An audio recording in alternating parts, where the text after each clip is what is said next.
Hola, muy buena noche. Bienvenidos a nuestra última sesión de nuestro módulo número 14, el universo natural. Carla, muy buena tarde. Buena noche. Bienvenida a esta segunda sesión de nuestra semana número 4. Espero no tener alguna interrupción en esta ocasión.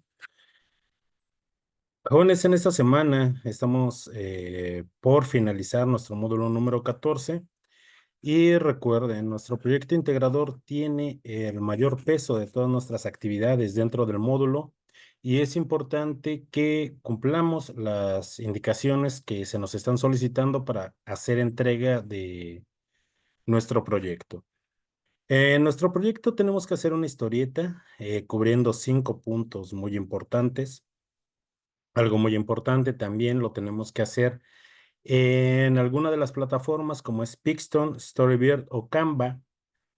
Pixton, como algunos de ustedes se habrán dado cuenta, ya no tiene una versión gratuita.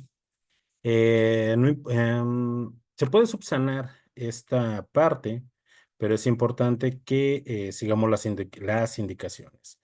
Bueno, jóvenes, vamos a iniciar con esta sesión, nuestra última de nuestro módulo número 14. Para ello, jóvenes, es importante, si tienen alguna duda, tomen directamente el audio de esta plataforma. O bien pueden escribir por medio de nuestro chat. Subiré un video a la brevedad posible al término de esta sesión y estaré compartiendo la liga en la plataforma de YouTube. Lo importante es que tanto en esta plataforma como en la plataforma de YouTube, ustedes sigan las normas de comunicación virtual. ¿Cuál es el propósito de nuestro proyecto integrador? Es comprender la dinámica del universo presente en todo nuestro contexto, así como la necesidad de su estudio mediante el pensamiento científico. Nosotros a lo largo de este módulo hemos conocido varias ciencias experimentales como química, biología, física, ecología, incluso bioquímica, y todas estas ciencias experimentales parten de lo que es el método científico experimental. Este método científico, que consta de 4 etapas, y que el objetivo de aplicar este método es describir los fenómenos que ocurren a nuestro alrededor, principalmente los fenómenos naturales.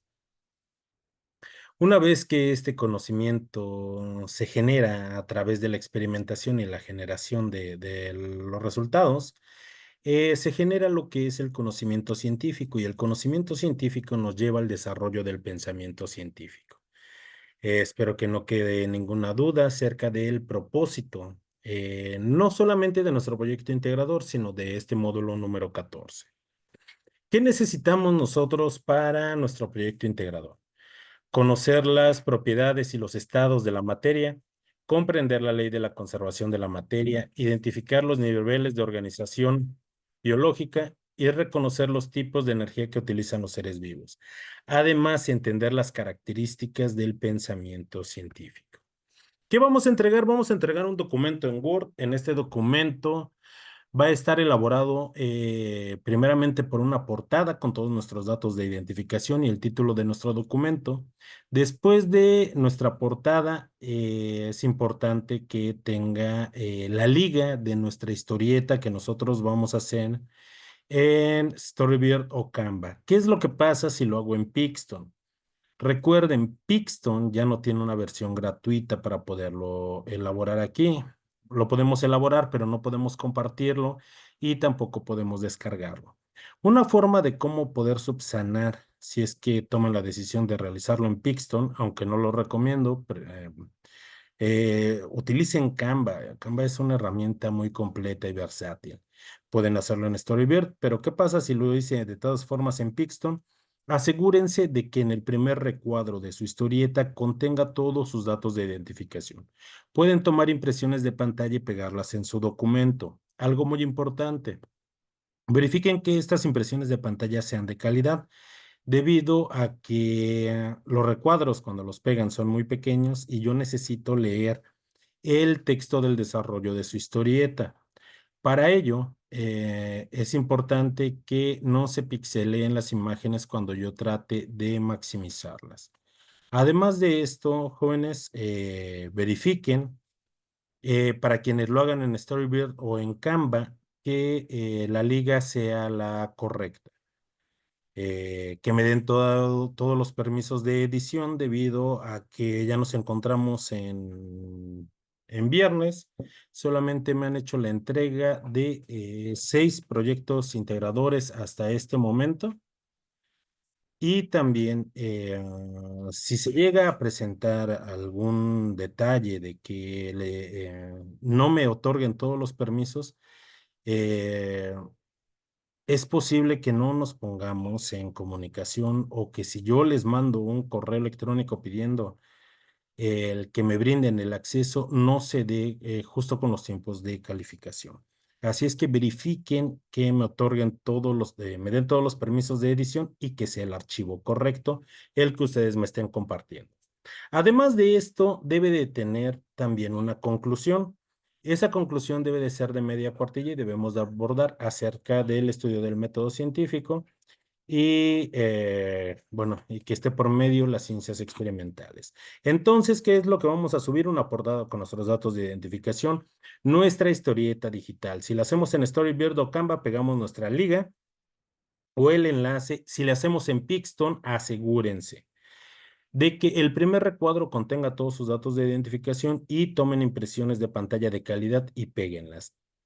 ¿Qué es lo que tiene que contener nuestra historieta? Tiene que contener los siguientes aspectos: las características, estructura y propiedades de la materia y energía, elementos y biomoléculas esenciales para la vida, las transformaciones químicas, físicas y nucleares de la materia, las características y diferencias de los seres vivos y no vivos, y el impacto del ser humano en la dinámica del universo. Tengan presente que tiene que ser una historieta, no tiene que ser una infografía, no tiene que ser una presentación en PowerPoint, tiene que ser una historieta. Ustedes van a decidir los escenarios y los personajes, esa es parte de su creatividad, pero estos 5 aspectos ustedes los tienen que cubrir dentro de lo que es su proyecto integrador. Una vez que peguen su liga o las impresiones de pantalla, si es que lo hacen en Pixton, deberán de elaborar una conclusión de media cuartilla en la cual van a describir la importancia de la relación de las ciencias experimentales para el estudio del universo. Una vez que tengan su documento completo y que hayan verificado que las ligas sean correctas y que me hayan otorgado todos los permisos de edición, así como si es que la elaboran en Pixton y pegaron las impresiones de pantalla que en el primer recuadro de su historieta contenga todos sus datos de identificación, van a guardarlo y lo van a subir a la plataforma con la siguiente nomenclatura: apellidos, guión bajo, su nombre, la clave de esta actividad que es M14, S4PI, y lo suben a la plataforma. Ahora bien, tenemos que hablar sobre las características de la materia y también de la energía, pero ¿qué es materia? Recuerden que materia es todo de lo que están hechas las cosas que nos rodean. Todas aquellas cosas que podemos percibir con nuestros sentidos, incluso aquellas que no podemos percibir, pero que son medibles. Eso es materia. ¿Qué es energía? La energía es la capacidad que tiene un cuerpo de generar un cambio en otro. Eh, Término abstracto, pero para nosotros es más claro hablar sobre las manifestaciones de la materia, como de la materia de la energía, como la luz, el electromagnetismo, la gravedad, el calor, la energía eléctrica. Esas manifestaciones son importantes. ¿Por qué? Porque son de nuestro uso común a diario. No obstante, nosotros en nuestra semana número 3 aprendimos a esa interrelación entre la materia y la energía y cómo es que utilizan la energía los organismos biológicos y sobre todo de dónde la obtienen y con qué procesos. Eso también es algo muy importante que nosotros aprendimos dentro de este módulo. Nosotros también aprendimos que tanto la materia como la energía tienen características. La materia tiene muchas características y de hecho la podemos clasificar de muchas formas. Tiene, por ejemplo, esas características o bien propiedades de la materia. Tenemos propiedades, por ejemplo, químicas que ustedes realizaron describieron como la efervescencia, la reactividad, la basicidad, la acidez. Esas son propiedades químicas. Tiene propiedades específicas, sí, como el calor latente, el punto de fusión, el punto de ebullición. Propiedades físicas como la densidad o la solubilidad, o propiedades generales como la masa, el volumen, el peso. Todo este cúmulo de propiedades, y es muy importante, que las clasificamos también como propiedades extensivas y como propiedades intensivas. Esto desde un punto de vista termodinámico. Van a decir, pero pues, si ya las hemos clasificado de muchas formas. Es importante clasificarlas de esta forma. ¿Por qué? Porque las propiedades extensivas dependen de la cantidad de materia que tenga una sustancia. Por ejemplo, yo tengo, no sé, si tengo un vaso de 1 litro de agua y de un trago me tomo exactamente la mitad, estoy cambiando esas propiedades extensivas. ¿Por qué? Porque estoy cambiando tanto el peso como el volumen de lo que contiene ese vaso. Pero las propiedades intensivas no cambian, no dependen de la cantidad de materia que tenga una sustancia. Por ejemplo, la concentración, la presión, el punto de fusión o de ebullición. Es decir, ese vaso que es de 1 litro y yo lo lleno con agua, si me tomo de un trago exactamente la mitad, el resto no se va a convertir en aceite, se va a convertir en arena, va a tener las mismas características. Lo único que estamos cambiando es el volumen. ¿Por qué? Porque yo me tomé la mitad. Es importante que aprendamos esa diferencia entre propiedades intensivas y propiedades extensivas. ¿Por qué? Porque de ellas depende la cantidad de sustancia que tengan la materia. Ahora bien, aprovechando las propiedades de la materia, recuerden que la materia también puede sufrir diferentes cambios. Uno de estos cambios, y aprovechando esta diapositiva, la materia puede sufrir cambios físicos y los cambios físicos no alteran la naturaleza de las sustancias. Estos cambios están principalmente asociados a los estados de agregación fundamental de la materia y solo son tres. Solo son tres los estados de agregación fundamentales de la materia. ¿Existen otros estados de la materia? Sí, pero no son fundamentales.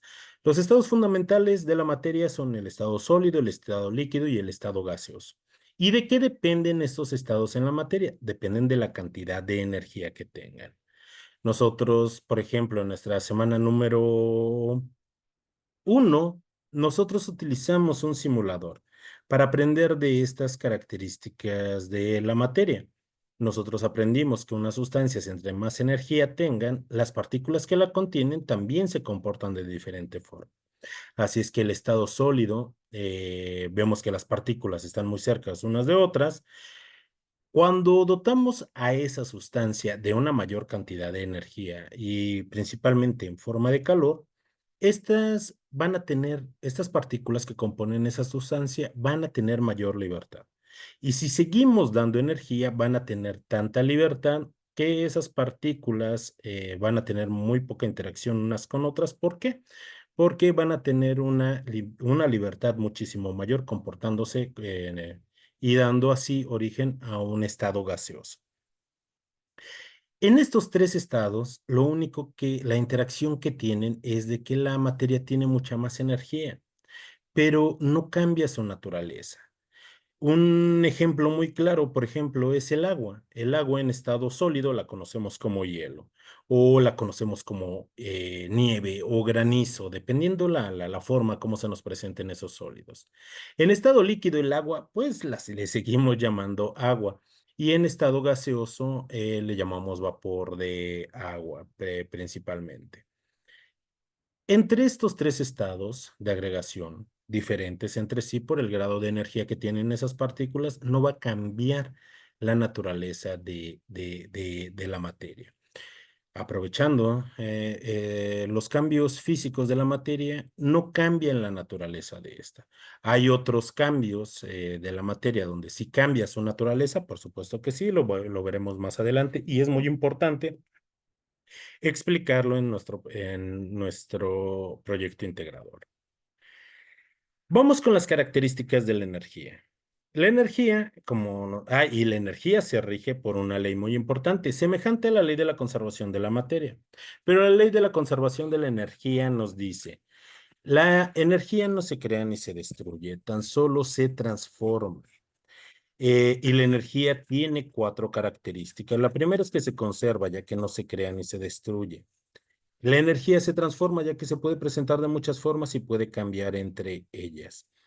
Estos ejemplos nosotros lo vimos en la semana número 2. Por ejemplo, dábamos un ejemplo acerca de la energía eléctrica. La energía eléctrica es indispensable en todos nuestros hogares.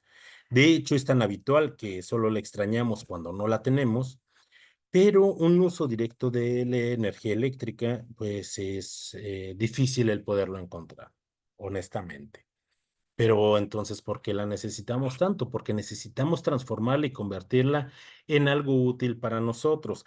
Es importante transformarla en energía mecánica, en energía sonora, en energía luminosa, en ondas electromagnéticas.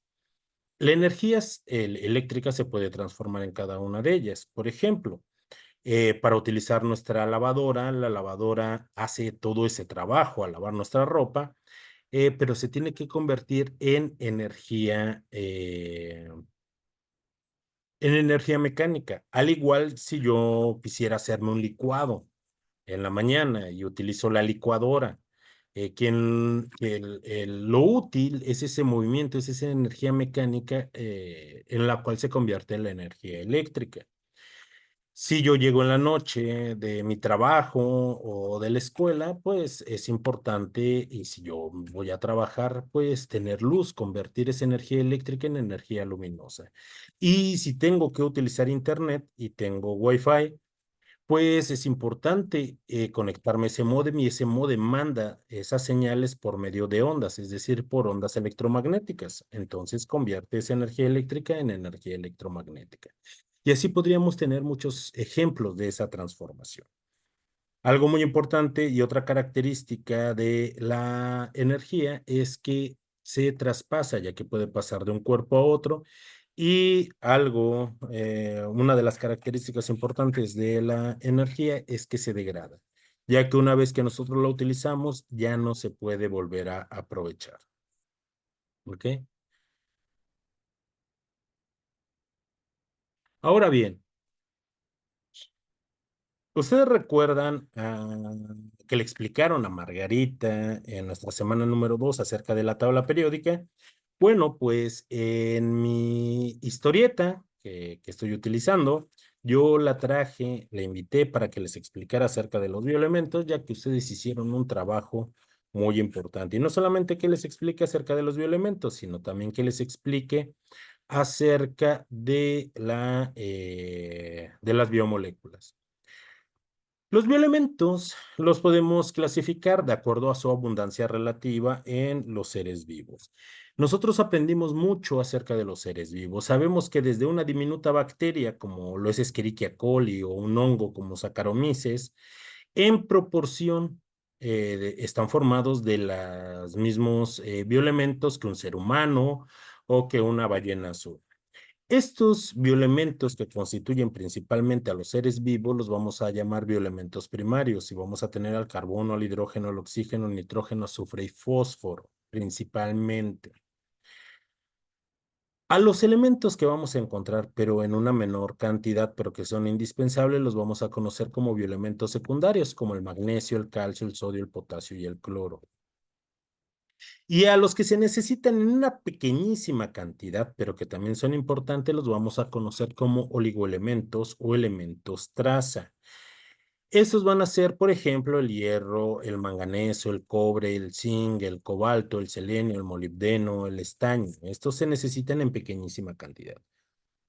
Cuando estos bioelementos reaccionan entre sí, principalmente los bioelementos primarios, vamos a tener lo que son las biomoléculas. Y las biomoléculas van a ser tanto orgánicas como inorgánicas. Lo más importante que nosotros debemos de aprender en este módulo son las biomoléculas orgánicas. Pero es importante mencionar que también existen aquellas inorgánicas, como las sales minerales, el cloruro de sodio, el cloruro de potasio, gases como el dióxido de carbono o una biomolécula inorgánica fundamental que es el agua. Pero las que son importantes para nosotros son las biomoléculas orgánicas. Las biomoléculas orgánicas vamos a considerar a los carbohidratos, a los lípidos, a las proteínas y a los ácidos nucleicos. Vamos a pasar primero con los carbohidratos. Los carbohidratos tienen funciones tanto estructurales como de formación o de degradación, una parte metabólica para la formación de energía. Lo importante de los carbohidratos es que todos están hechos de pequeñas unidades llamadas monosacáridos o moléculas de azúcar. Es indistinto. Estos monosacáridos pueden ser la glucosa, la fructosa, pentosas, tetrosas. Tienen enlaces característicos alfa y beta y de aquí que también tengan sus principales funciones. Para los seres humanos, los carbohidratos los podemos encontrar en los cereales, en las harinas, en los azúcares. Y su principal función es proveernos de energía y de energía de una forma muy rápida. Los carbohidratos nos proporcionan hasta 4 kilocalorías por gramo. Ahora bien, existen otro tipo de carbohidratos que son estructurales, que no se encuentran en los seres humanos. Los vamos a encontrar estructurales en algunos insectos, en algunos invertebrados y en las plantas. En las plantas, estos carbohidratos van a tener una función de soporte y dentro de su estructura. Y es más fácil evidenciarlos, por ejemplo, en los árboles, que constituyen esas maderas que están hechas de celulosas y de hemicelulosas. De aquí que en los seres vivos, como en las plantas, tengan una forma estructural, pero en los animales principalmente sean, bueno, no solamente en los animales, incluso para las plantas, una de sus funciones principales es dentro del metabolismo, el fabricar energía muy rápido y también de almacenamiento de energía. Algo importante, los carbohidratos están hechos de pequeñas unidades que cuando se polimerizan, esto quiere decir que se hacen moléculas más grandes, se forman estos carbohidratos, pero a partir de unidades llamadas monosacáridos. Los lípidos o grasas, es lo mismo, están formados por sustancias llamadas ácidos grasos. Esos ácidos grasos como el ácido caproico, el ácido butírico, el ácido oleico, el palmítico, el esteárico, el oleico, el linoleico, el linolénico, y de aquí muchos ácidos grasos. Los ácidos grasos, por medio de algunas reacciones, forman triacilglicéridos o comúnmente llamados triglicéridos. Estas son moléculas muy grandes. La principal función o una de las principales funciones de los lípidos es de almacenamiento de energía, pero también los lípidos nos ayudan como aislantes, nos ayudan a evitar la pérdida de calor. También tiene funciones de protección, ya que envuelve nuestros órganos internos. También tiene funciones hormonales como precursores de las prostaglandinas, precursores de los cerebrósidos. Tienen funciones increíblemente muy importantes.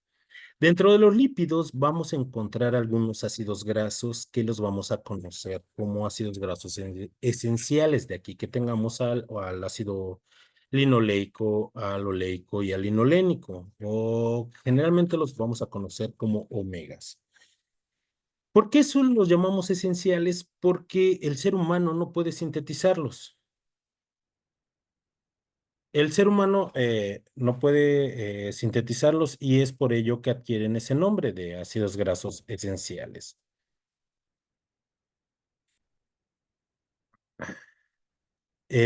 Además de esto, los demás ácidos grasos que se conocen forman parte de estos triacilgliceroles, pero es importante incluir dentro de la dieta estos ácidos grasos que no podemos sintetizar y que son parte de nuestro metabolismo y de funciones biológicas muy importantes.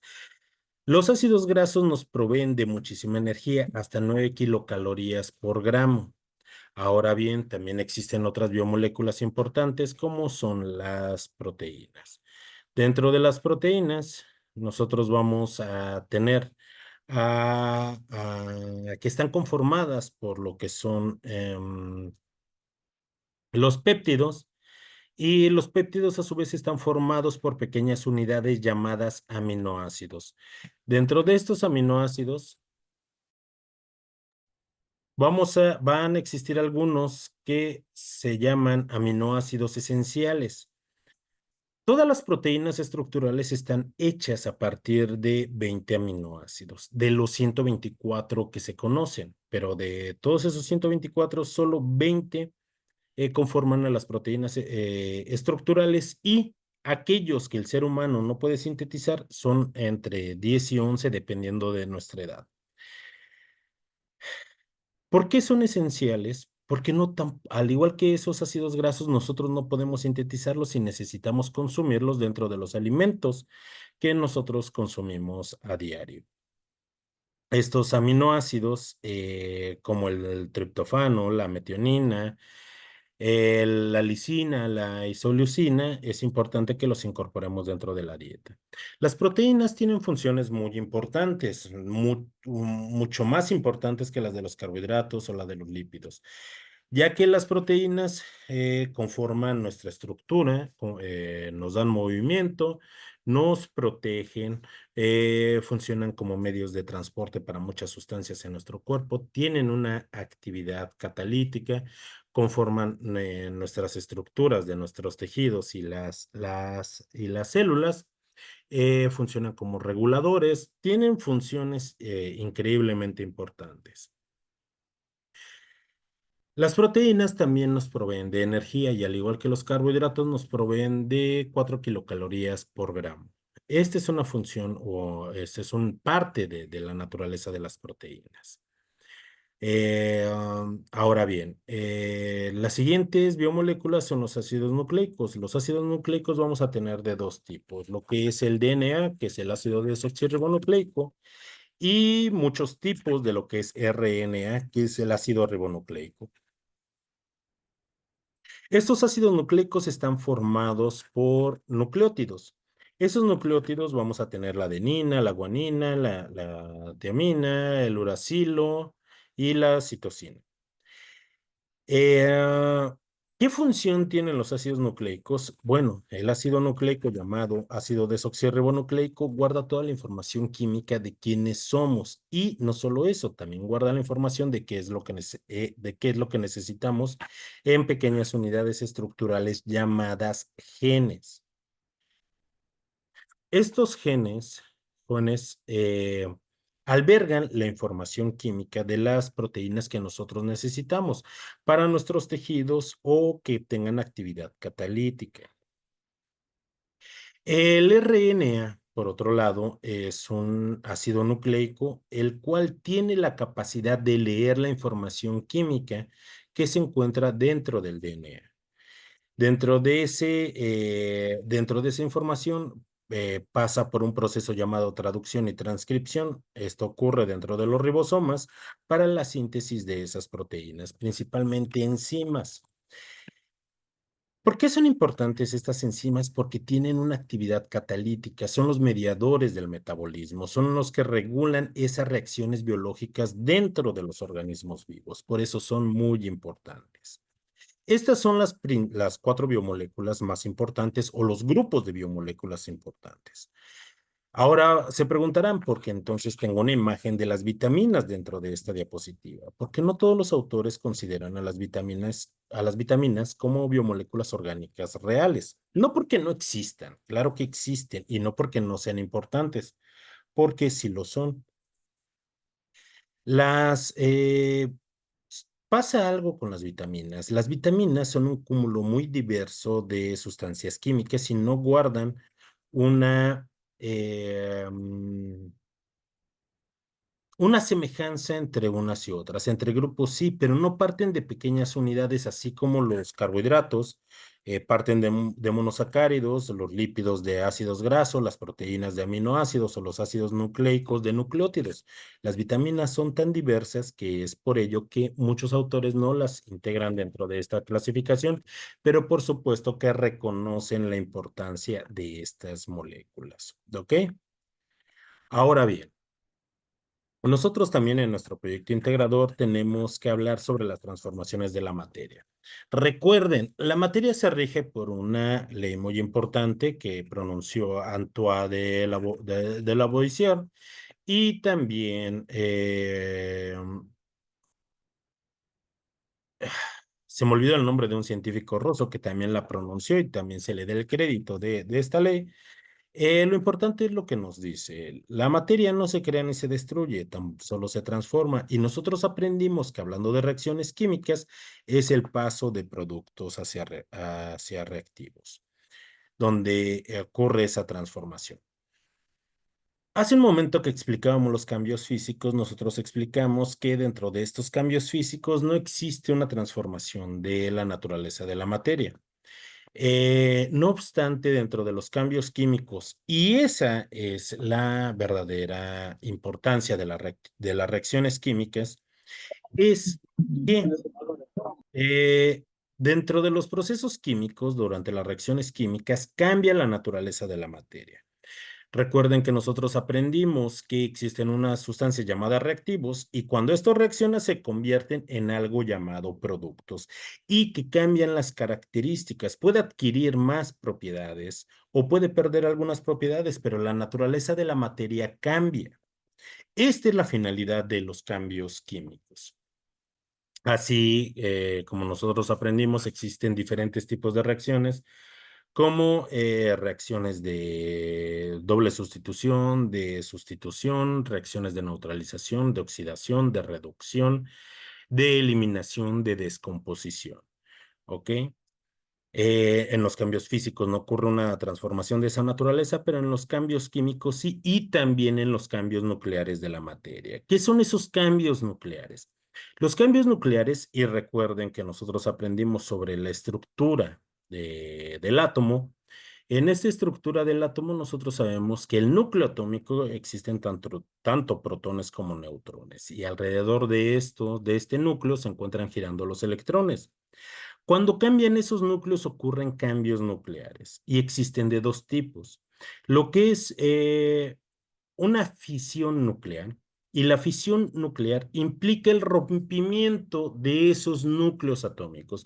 Cuando se rompen esos núcleos y los átomos se convierten en otros, en algo llamado transmutaciones, donde existen la pérdida de neutrones y de protones, estabilizándose en la conversión de otros elementos, existe una enorme liberación de energía. Esta energía es aprovechada principalmente para la producción de calor y de aquí que existan plantas nucleares para la conversión de energía.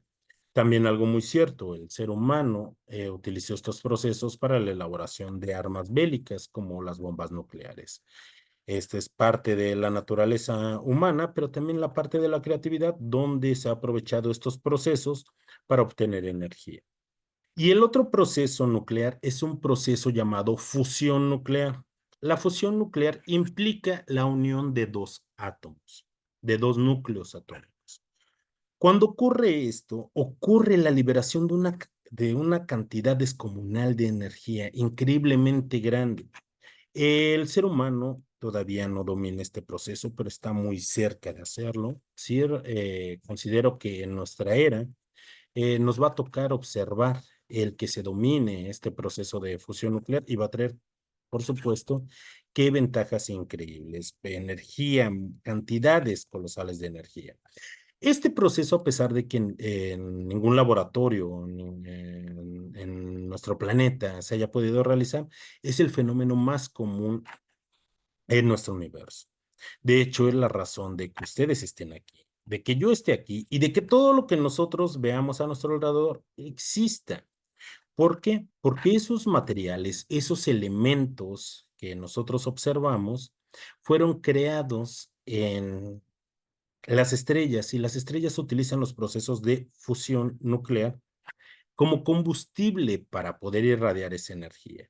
Nuestro Sol, por ejemplo, está consumiendo su energía. De hecho, desde que nació nuestro Sol en nuestro sistema solar, ha consumido aproximadamente el 1% de su combustible, hidrógeno, para fusionarlo en helio, y toda esa cantidad enorme de energía es lo que sostiene la vida en la superficie de nuestro planeta. Cuando estrellas más grandes que nuestro Sol mueren, explotan en supernovas, se crean elementos más pesados como el carbono, el nitrógeno, el hierro, el oro, el mercurio. Entonces, todo lo que nosotros vemos a nuestro alrededor ha sido formado en esas estrellas. Estos son los cambios nucleares, tanto procesos de fusión, que implica la unión de dos núcleos atómicos, como un proceso de fisión, que implica el rompimiento de un núcleo atómico. Y estos son los tres tipos de transformaciones de la materia que existen. Ahora bien, hablando sobre las características de los seres vivos, nosotros sabemos que los seres vivos tienen muchísimas características, pero todos los seres vivos compartimos 8 características, y al menos estas 8 características debe de tener un ente para considerarlo como un ser vivo, la cual es una estructura, una organización, un metabolismo, la homeostasis, la reproducción, un crecimiento y desarrollo, una irritabilidad, una adaptación y posiblemente una evolución. Esas son las características, 8 características que debe de tener un ser vivo para considerarlo como tal. ¿Existen algunos entes que tienen una capacidad de reproducirse? Sí, por ejemplo, los virus, pero los virus son entes que no están vivos. Cuentan con una estructura y una organización, pero no tienen un metabolismo. Tampoco presentan una homeostasis. Se reproducen sí de forma virulenta. Esto quiere decir que necesitan infectar un organismo vivo para poderse reproducir. No presentan un crecimiento y desarrollo, no presentan una irritabilidad, pero sí presentan una adaptación. Así es que tienen características, pero si les hace falta tan solo una de estas 8, ya no es considerado un ser vivo. Por eso los virus no son seres vivos. Los seres vivos tienen otras características además que estas, sí, pero no es un común a todos. Por ejemplo, el ser humano ha desarrollado un lenguaje. Este lenguaje puede ser oral o escrito. Por ejemplo, los insectos también han desarrollado un tipo de lenguaje químico, al igual que las plantas. Los humanos, los gatos, las ovejas, los burros han desarrollado también sentimientos, al igual que los perros, pero otros seres vivos no desarrollan estas facultades. Claro que los seres vivos tienen otras características de acuerdo al grupo, de acuerdo a la especie, pero todos los seres vivos comparten estas 8 características, las cuales nos diferencian de la materia inerte.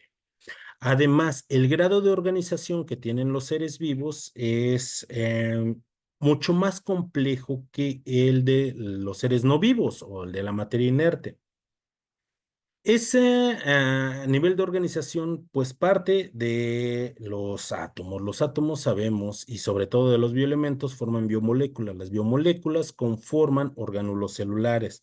Diferentes orgánulos celulares coexisten dentro de una célula. Y una célula completamente funcional y autónoma es un ser vivo, el ser vivo más sencillo, pero a pesar de esa sencillez, no tiene nada de simple. De aquí que nosotros tengamos, por ejemplo, bacterias, hongos unicelulares, tengamos arqueas, y estos son considerados organismos unicelulares que están formados únicamente por una célula. Pero existen organismos que están conformados por dos o más células, organismos pluricelulares. Cuando tienen dos o más células, estas conforman tejidos. Los tejidos son un conjunto de células con funciones específicas.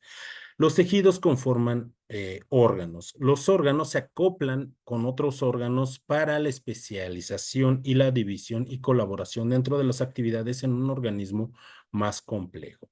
Por ejemplo, el ser humano tiene un sistema reproductivo, tiene un sistema tegumentario, tiene un sistema linfático, tiene un sistema endocrino, tiene un sistema digestivo, tiene un sistema respiratorio, tiene un sistema esquelético, tiene un sistema muscular, tiene un sistema nervioso central, un sistema nervioso periférico. Y dentro de cada uno de este cúmulo de muchos sistemas de órganos, cuenta con órganos especializados para cada una de esas actividades, y también cuenta con órganos que participan en la colaboración y en la comunicación con otros órganos. Todo esto conforma un organismo pluricelular, como es un camello, un caballo, una ballena azul, un pez, un grillo, el propio ser humano.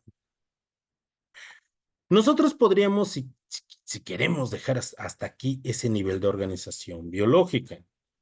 Pero recuerden, nosotros aprendimos también un poco más y podemos llevar ese nivel de organización hasta donde nosotros quieramos. ¿Por qué? Porque ese organismo se integra dentro de poblaciones y esas poblaciones se integran dentro de comunidades en un ecosistema, ya sea un ecosistema natural o un ecosistema artificial como mi pueblo, mi ciudad, mi barrio que ese coexiste dentro de un ecosistema natural, que puede ser montaña, puede ser un humedal, puede ser un ecosistema costero, puede ser un desierto, puede ser un pastizal. Ese diversos cúmulos de ecosistemas conforman lo que es una biosfera, y esa biosfera es nuestro planeta Tierra. Así es que nosotros podemos subir ese nivel de organización y hacerlo todavía mayor, de acuerdo a como nosotros quieramos. Y podríamos detenerlo ahí, pero podríamos, si queremos nosotros conocer ese nivel de organización, llevarlo todavía más lejos. ¿Por qué? Porque nuestro planeta Tierra es un planeta dentro de un sistema solar donde existen 8 planetas principales y existen muchos más planetas, muchos más cuerpos planetarios, incluyendo a Plutón, a Ceres y otros planetoides que existen en nuestro sistema solar. Nuestro sistema solar no está aislado porque pertenece a lo que es la Vía Láctea, que es la galaxia donde nosotros vivimos. Y nuestra Vía Láctea es una galaxia, es un cúmulo de muchísimos, de 200.000 millones de estrellas, y eso conlleva una cantidad enorme de planetas y otros cuerpos dentro de un cúmulo de otras galaxias.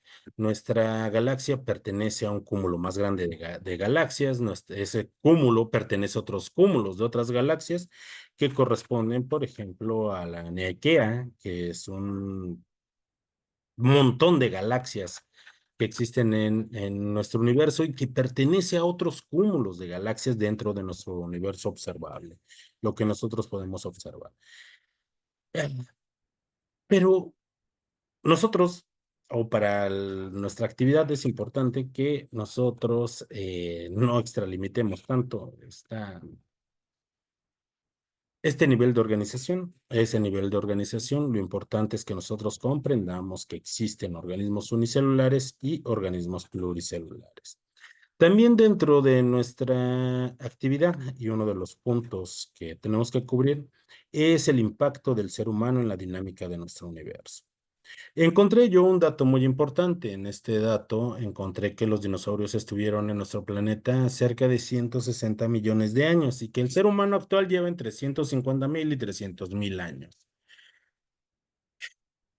Y durante este tiempo, el ser humano ha extraído demasiados recursos, ha contaminado nuestro planeta, hemos extinguido especies, hemos calentado la atmósfera de nuestro planeta, eh,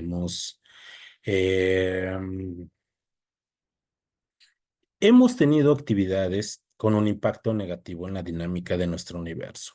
Eso es muy cierto. Pero el ser humano también ha tenido aspectos muy positivos. Por ejemplo, hemos creado ciencia y tecnología. Gracias a esa tecnología, nosotros podemos enlazarnos en diferentes puntos de nuestro país o incluso algunos de ustedes posiblemente estén en el extranjero. El ser humano ha creado arte, ha aprendido sobre nuestros ecosistemas, ha creado lenguaje, ha creado también cosas muy positivas para el propio ser humano y para nuestro entorno. Claro que el impacto negativo es tal vez algo que nos llame más la atención y es algo que nosotros debemos de explicar, ya sea un impacto positivo o un impacto negativo que ha tenido el ser humano en la dinámica del universo. Cualquier inclinación que ustedes tengan, ya sea positiva o sea negativa, es correcta siempre y cuando esté bien explicada. ¿Por qué no explicar ambas si así lo desean? Carla volvió a salir de esta sesión. Bueno, espero que se pueda integrar con nosotros. Y recuerden, vamos a crear un documento en un procesador de textos donde es importante que nosotros incluyamos una portada con nuestros datos de identificación, la liga de nuestra historieta, si es que nosotros la realizamos en Storyboard o la realizamos en Canva. Si nosotros la realizamos en Pixton, recuerden que ya no tiene una versión gratuita. ¿Cómo podemos nosotros subsanar? eh, ¿Cómo podemos subsanar esta,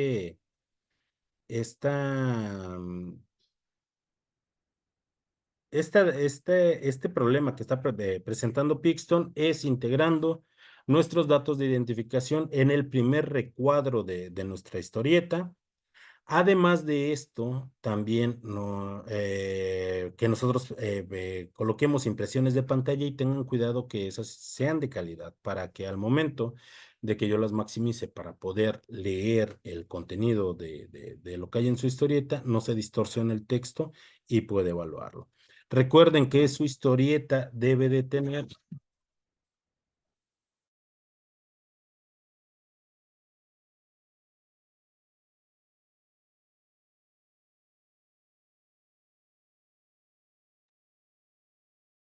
Perdón. ¿Qué es lo que tiene que cubrir nuestra historieta? Son esos aspectos, las características de la materia y la energía.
Perdón por la interrupción.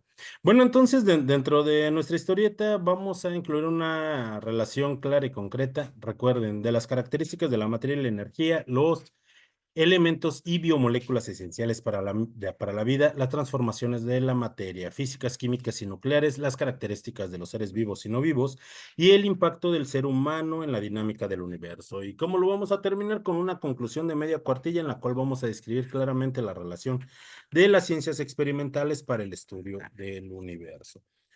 Ahora bien, también incluyan por favor las referencias de aquellas fuentes que ustedes hagan uso para realizar su proyecto integrador. Carla, qué bueno que regresó. ¿Alguna duda sobre su proyecto integrador? No sé, por hasta el momento todo claro. Lo que pasa es que voy en el transporte y me cuesta un poquito conectarme. No se preocupe, yo entiendo, a veces no se puede con esta tecnología. En fin, no se preocupe, Carla. Lo importante es de que no se vaya a quedar con alguna duda acerca de estas actividades. Y una parte muy importante dentro de nuestro módulo número 14 es la parte de nuestro foro de integración, la ciencia y el universo. Este foro, recuerden, tiene un valor del 7 u 8% de la calificación final de nuestro módulo y es muy importante que participen. Hasta este momento ha habido muy pocas participaciones dentro de lo que es el foro.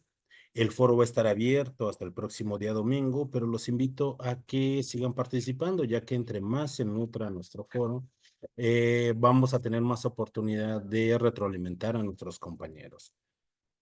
¿Cómo vamos a participar dentro de nuestro foro? Bueno, con una pregunta detonante. ¿Cuál es la importancia del pensamiento científico para el estudio del universo natural? Y vamos a realizar por lo menos 5 participaciones. En la primera vamos a responder a nuestra pregunta. Para nuestra segunda y tercera participación vamos a leer los comentarios de nuestros compañeros y vamos a compartir nuestra opinión por lo menos con 2 de ellos.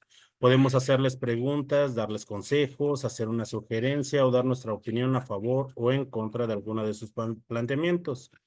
Para nuestra cuarta participación, vamos a revisar los comentarios que nos hayan realizado y si es que nos comentaron alguna de nuestras participaciones, le vamos a responder. En caso de que no nos hayan retroalimentado, vamos a comentar a algún otro de nuestros compañeros. Y en nuestra última participación, nosotros vamos a elaborar una conclusión en la cual vamos a integrar las aportaciones de nuestros compañeros y por qué es importante el planteamiento respecto de las ideas fundamentales o las ideas principales que se están vertiendo en nuestro foro. ¿Hasta aquí alguna duda, Carla?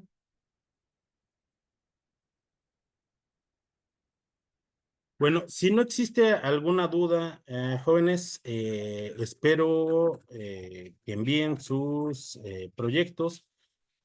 Integradores, hasta el momento solamente me han enviado 6 proyectos y las participaciones en el foro han sido muy bajas.